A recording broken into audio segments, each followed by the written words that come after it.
Hello everyone, welcome back to the channel. In today's video, I'm going to show you how to create blocks in Autocad. Blocks are one of the most powerful features in Autocad because they help you save time, improve organization, and make your workflow much more efficient.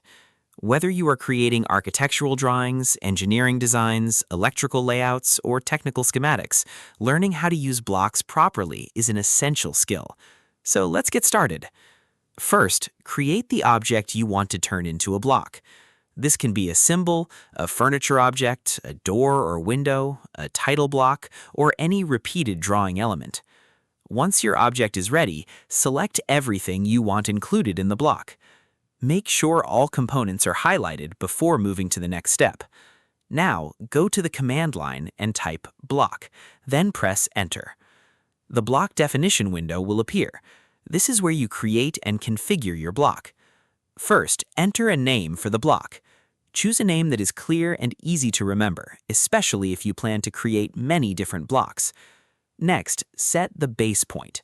The base point acts as the insertion point whenever you place the block into a drawing. Click Pick Point, then choose a logical location on the object.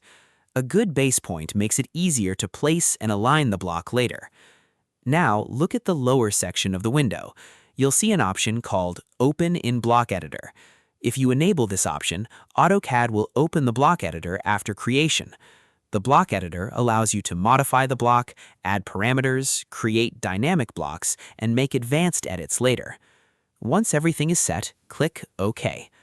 Congratulations, you have successfully created your block. And that's it. You now know how to create and insert blocks in Autocad. I hope this tutorial helped you.